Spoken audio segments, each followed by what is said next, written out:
I'm glad that you're real and honest too with us, because we need that. We need honesty. So that's kind of what we're going to spend some time today, being a little bit honest. And I studied this topic a little bit for 24 hours, actually, because Jim was, I thought Jim was going to speak, because he's like, when we were all like making a schedule, he was like, oh, you should speak. And in my brain, I'm like, whatever.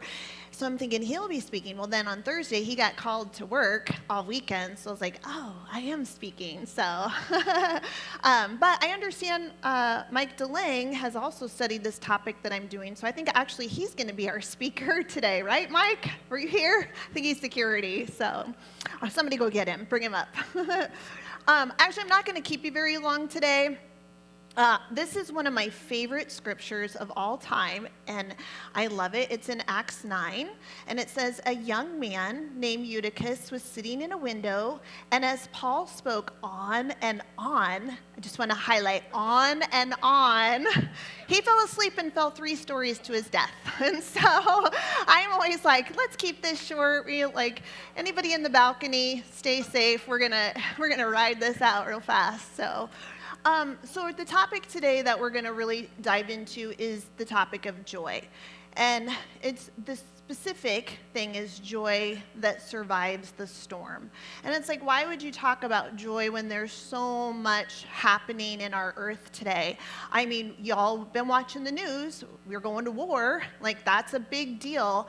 I personally have a family member whose brother is stationed over there right now, right in the heat of things.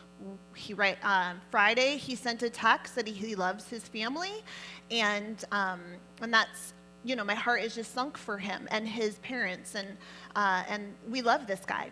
And so he's in the thick of it. So it's not just, a news story happening. These are real people, real lives being affected, and it can be scary. We have all this corruption that's happening in our nation and in churches all over. I mean, if any of you have gone down the Mike Winger or Epstein rabbit hole, you're just, I don't know how I'm getting targeted with all the algorithms for that, but I get sucked into it, and I'm like, oh my gosh, is there any good in the world? And so you're just sucked into this negativity. Obviously, there's personal grief and loss. That's happening with many of us. Many of my friends are going through the same stage of life that I'm going through right now with parents and just loss in our lives. And so we're feeling that. We're feeling that personally, not just global, nation, but right here in our own little worlds. And then, that just kind of gives us a fear about the future and maybe just a feeling a little unstable. Like, anything could just be jerked out from us at any time. And so it just feels like everything is just so heavy. And so, we just want to kind of hide sometimes. And so it's like, why would we talk about joy? How could you be happy when there's bad things happening? And so really what we're going to dive into and divide a little bit is like, happiness is not equal to joy.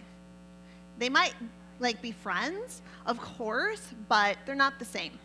And so happiness, I want to tell you, you can even not be happy in the happiest place on earth. So Brandon, if you have my picture, did you have that picture?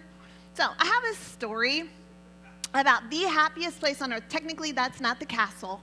This is Epcot. It's one of the 4 parks. And if you're not Disney people and you think that I shouldn't be talking about Disney in church, I'm sorry, but because some people are really anti-Disney. But this is our happy place. So we should be very happy, which we are. However, sometimes you can have problems even in your happiest moments. I know most of you just think I'm a really nice person, and I am until I'm not.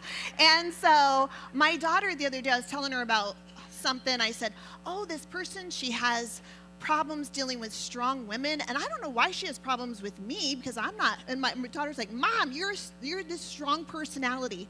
And I'm like, what? And so I went to Jim, and I was like, Brittany says I have a strong personality, and he just laughed. And so I was like, okay, well, you pushed me. So we're here at the ball, and if any of you have been to the ball, it's a fun little ride inside.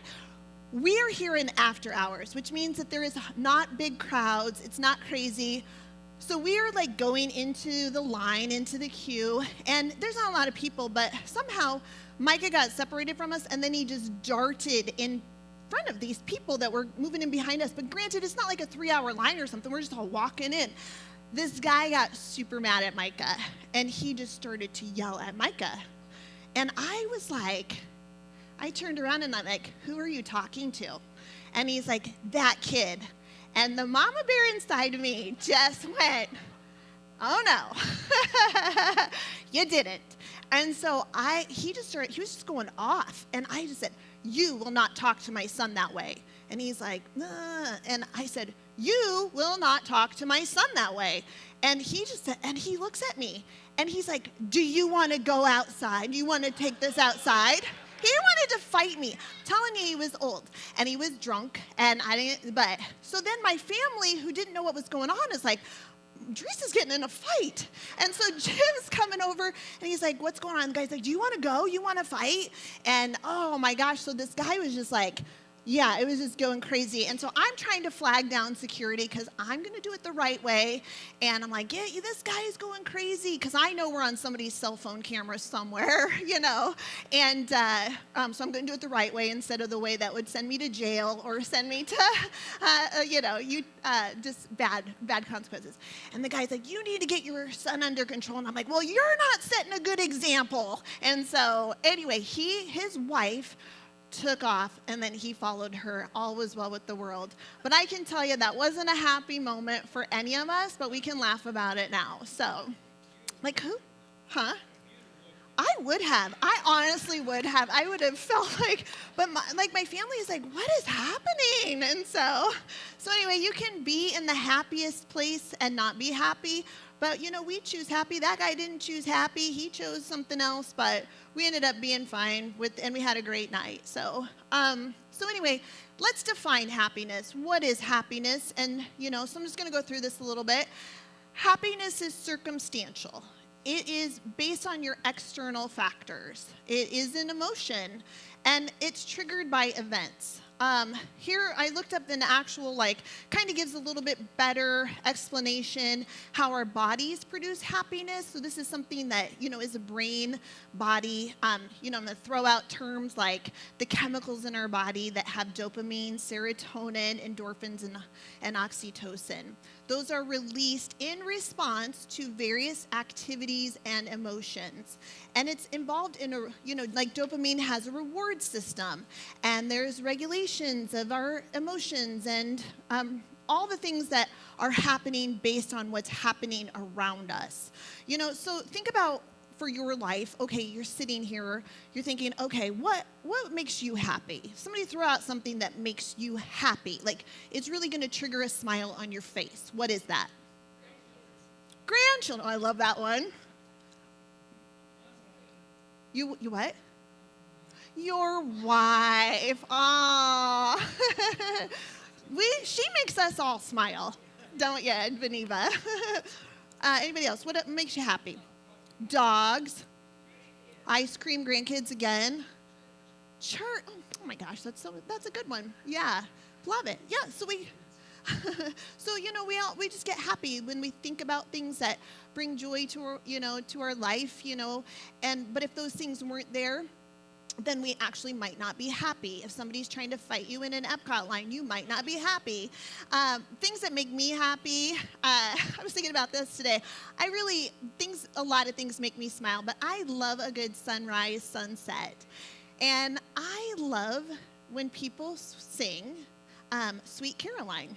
I love that. So we just watched Song Sung Blue last night, the movie. It was so good. But I was thinking about, I was in Dick's Sporting Goods a couple months ago, and trying on shoes, and the song came on, and it goes a bump, bump, bump, and I just belted it out. So did the other lady in the aisle, and I said, oh, we have a moment. We just had a moment. I found my people.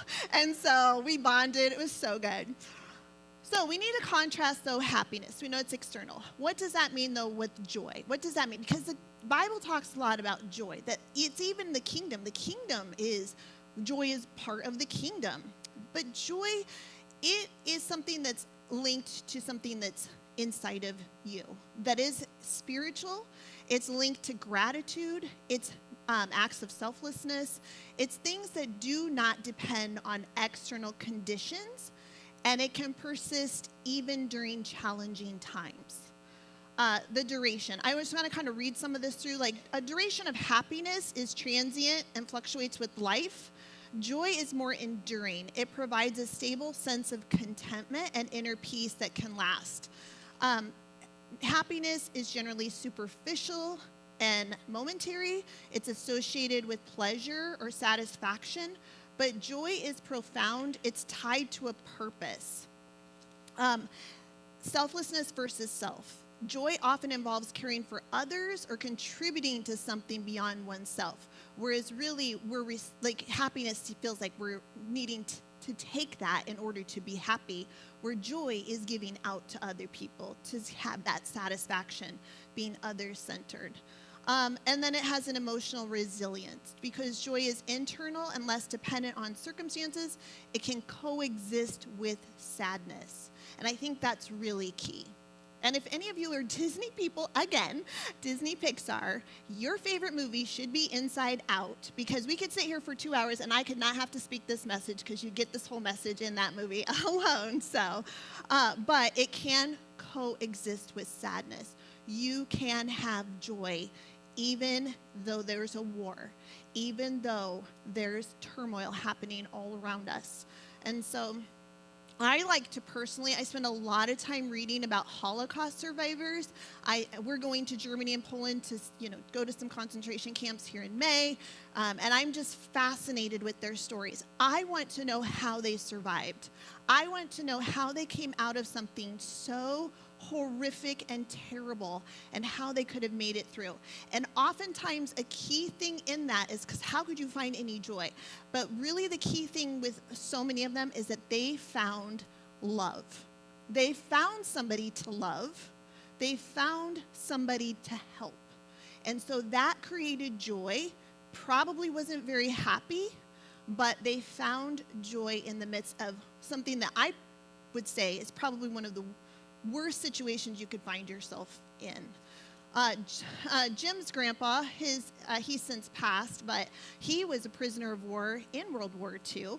And I remember him talking about how he survived because the Red Cross was key for them at that time, would come and bring them things. And I can't remember if he wrote this or if he said it, but he said one of the ways that he endured that turmoil in his life to get through that was to think about his favorite candy bar. And it would bring him happiness and it would bring him hope. Because, a lot of times if you're an emotional leader like I am, you're tying that emotion to something good that is on the other side, and it brings you hope. So, but the whole situation of happiness, we can really get addicted to the search for happiness. And we're chasing something where that joy is just there. Joy is there because God has given us that love. Remember how I said those Holocaust people found love? God has already given us that love, and it's there. But the happiness we constantly are searching for. And then sometimes it does become addictive. It becomes compulsive. It becomes, you do want to eat something to make yourself feel good. You do need to go for that run because it's the only way you get the indoor. You do. And those are all good things. We have to eat. We have to move. But when they become this obsession that you can't be happy without having that, we're just chasing something all the time. Whereas we need to say to ourselves, and these are not my words, these were quotes that I found. Happiness is a reaction. Joy is a revelation. Happiness says things are good, so I feel good. Joy says God is good even when things aren't. So there's a lot of scriptures. One of my favorite ones when I was going through a really hard time was Mark 9:24. It was, I believe, Lord, but help my unbelief. And what does that have to do with joy? This is a scripture that I have to hold on to. Just like what Missy was saying, sometimes we, even though we don't know or believe something doesn't make it not true. This is where I found myself. I do believe, but Lord, help my unbelief in this. And it's joy is not pretending that everything is fine, but joy is honest faith in the middle of pain. And I think that is so important. And that's why, I feel like I want honesty. I don't want someone to be like, I'm okay, so you feel okay. I want you to be honest because you know that you can still have faith in the midst of what we're still struggling to believe is true. Joy is not certain about outcomes, but it's confident about who stands with you in the middle of the trial. We fix our eyes on Jesus because for the joy set before him. Can you believe that? You're going to die for people that you should not be dying for, who treated you dirty, and you have joy because something good is going to happen on the other side of that. That's, to me, I just can't even still wrap my head around the goodness of that message. But Jesus did endure that, this suffering because of a future joy, and it allowed him to endure the pain. There's so many scriptures on joy. John 16:33. In this world you will have trouble, but take heart. I have overcome the world. Jesus didn't promise happiness. I wish. I'm like, why can't we just be happy? That would be great. But he promised presence and he promised victory. So Romans 15:13. May the God of hope fill you with all joy and peace as you trust in him. So the key there being trusting in him. So there's so many other scriptures. We'd be here all day. But I figure like you guys can do your due diligence and look those scriptures up for yourself. My personal story, it's 10 years, almost 10 years ago to the day. Today, I was entering into one of the worst seasons of my life that really tested me and really was the darkest time in my life that I just felt like was never going to go away. And that was almost 10 years ago. And here I am 10 years later. I did not want to live through that. I felt like I was suffocating and would not survive that. And here I am today to tell you victory is on the other side of things and joy happens for you. But I do want to say, does that mean that everything went smooth? I was like, God, I met quota with problems. Can we just be done now? My quota is filled, so now I should just only have good times. But it doesn't work like that. For the last 4 Novembers in our life, we have gotten bad news, like just things that have been life-changing for us. And this last November started us on a season of loss, which I call it a season of loss. And it's not I'm being negative or I'm speaking something. I'm just saying this is the real reality of our lives right now. And I went back to my playlist of like what I was listening to in music last year, and so many of my songs were, Lord, I just need to find you. I can't find you. And it was just, Lord, there's one song by NF, it's just like, I just want to be happy, and it's just these cathartic songs that would help me to propel me to be like, I'm feeling this way, but I need to get to the other side of things. So I was looking at my playlist going, man, I was just a downer last week. But I just didn't have anything to give. Like, I just really needed to receive. Like, I have joy, but I wasn't happy all the time. I wasn't feeling the happiness. I was like, oh, this is so exciting to have all this crap going on in my life. This is so fun. And so I was just even honest. I was like, I don't have anything to give to anybody. And if anybody comes needing something from me, the well's gone dry. And so they got nothing but my misery. So I decided, instead of me whining to everybody else, ChatGPT became my therapist. So yes, AI, the best tool ever. So I want to read you a quote, because one time I just wanted to tell this person what I thought of them. So I just consulted ChatGPT. I said, what do you think about me telling them this? And this is what ChatGPT told me. Right now, that truth lives inside of you, not in your mouth. So I was like, okay. So I won't tell them that. So maybe someday I'll be like, I was going to tell you this. But ChatGPT told me not to say that. Like kind of in that passive-aggressive way. When people say, I need to forgive you for something. Well, you should have just forgiven and moved on. So anyway, I can't tell you all the details. I know I'm being very vague about what's going on, but I need to protect some things in my own life because I'm going out on the World Wide Web forever. And so I just don't want to, jeopardize my relationships in the process. And so, I just feel like, but in that season, which is since kind of coming out, we still have some other challenges we're trying to get through, but I was grieving a person that was very much alive. And so, just grief can be just such a weird, wicked, thing that's happening in your life. But the storm didn't stop right away, but I got through it, and it didn't define me. So anyway, I just know that we're carrying so many things. We're carrying grief. We're carrying fear about the war. We're carrying anxiety, personal loss, broken relationships. But here's one thing that I felt like was a good key, a grounding statement. The world is chaotic. Governments rise and fall. Nations rage. But Jesus is not pacing heaven in anxiety. So good. Joy is rooted in eternity. Joy is anchored in resurrection, and it is sustained by the Spirit. Joy is not denial. Joy is defiance. And so this is so crazy, and I just want to preface this because I am kind of a little jaded person. And if you talk to me for any amount of time, you're going to see that side of me, that I have kind of lost a lot of faith in humanity. And I'm not always positive about people because I see the others. Lonnie, on the other hand, will be in the office loving everybody, and I'm like, do you even know, like the other side to this story? And so I cringe a little when people are like, oh, I had this prophetic knowledge, because it's been so misused. And I'm kind of swinging the pendulum the other way now, and I know I need to bring it back into balance. So I'm like, oh, your numbers and your things and all that, it's crazy. So I'm just giving a disclaimer that I'm kind of a little bit kind of over that right now. I'm just being honest. But then God uses the same things that I'm despising right now to speak to me. And I was praying in the car on the way here that God would just release joy in the room today, and that he would release that for all of us going through something. And I kid you not, I Shazammed it. So I have receipts, people. This song came on the radio, and it's The River 89.7, but they have an alternative thing going on Sundays all the time. And this song came on, and it was called Nothing Comes Easy. But the artist is Joy Ola Duncan. Her name was Joy. I'm praying for Joy to be released. This song, Joy, comes on. The title, Nothing Comes Easy. And I'm like, okay, God, I'm listening. And then my all-time favorite song that I run to is Josiah Queen's Can't Take My Joy.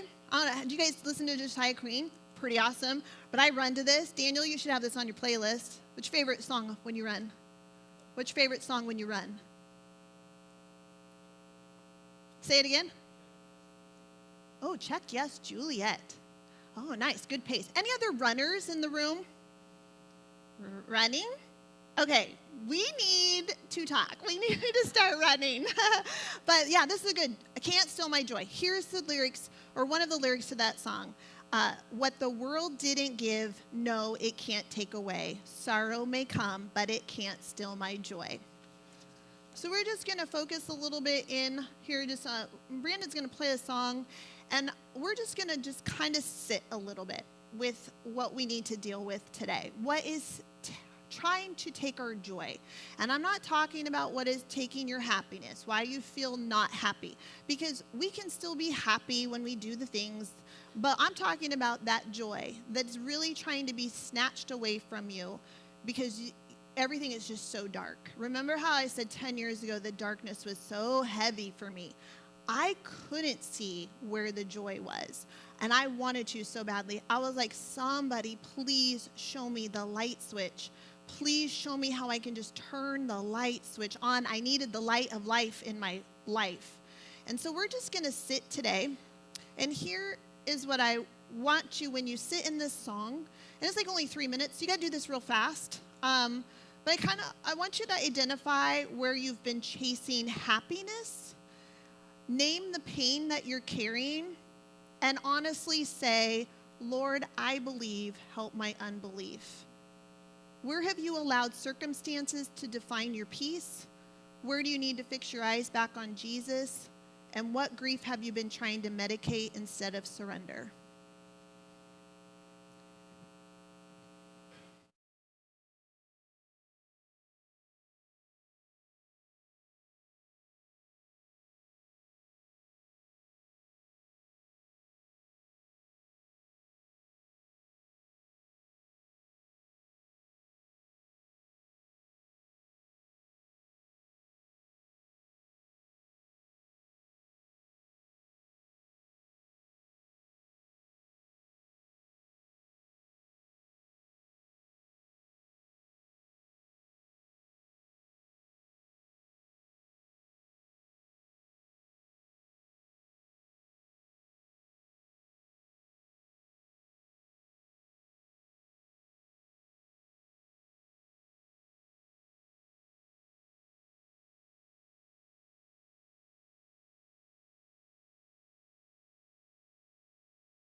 Some things for you to hold on to. Here's a couple of quotes I want to give you.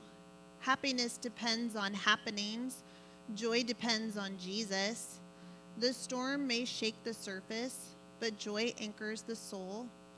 We do not deny the darkness. We defy it with hope. Our hope is not that suffering ends today. Our hope is that Jesus has already overcome. The real key to all of this, and I want you to just think about this reality in your life, is that in the presence of the Lord, there is fullness of joy. So being present with Jesus, living by the Spirit, keeping your eyes fixed on him really is your joy. It's what can center you every time. And if you just ask David, Psalm 16, I just want to read it for you, and then we'll stand, and I'm just going to release joy over your life. I'm not going to release it. I'm just going to be a conduit for God to release joy over you. But actually, why don't you stand just so that you can zone in on this Psalm 16. Preserve me, O God, for in you I take refuge. I say to the Lord, you are my Lord. I have no good apart from you. And then he goes on to say down below, the Lord is my chosen portion and my cup. You hold my lot. Therefore, my heart is glad and my whole being rejoices. My flesh also dwells secure. For you will not abandon my soul to Sheol or let your Holy One see corruption. You make known to me the path of life. In your presence, there is fullness of joy. At your right hand are pleasures forevermore. God, I just pray over every one of us here, those watching on live stream, those feeling very conflicted about how could we be okay when there's so much chaos. Because we're grieving with people that we don't even know, too. We're grieving for victims we've never even met. We're grieving for people that are caught in the line of fire today. We're grieving for people, strangers. We're grieving for ourselves. And how can we reconcile joy with these external forces that are so overwhelming? But God, you are the light. You shine in the darkness every time. You restrain evil, and you have overcome, Jesus. You have overcome in everything. So I release joy today. We're not going to be apologetic about it for having your joy, because we live in you and your word is true. In your presence, there is fullness of joy. We rejoice in you, God, and I release that today to all of us. God, would you just shower us, God, with what we need today? Blanket us, God, with your presence that wraps us in joy. It wraps us in love. It wraps us in security. And it brings us through to victory every time. In Jesus' name, amen.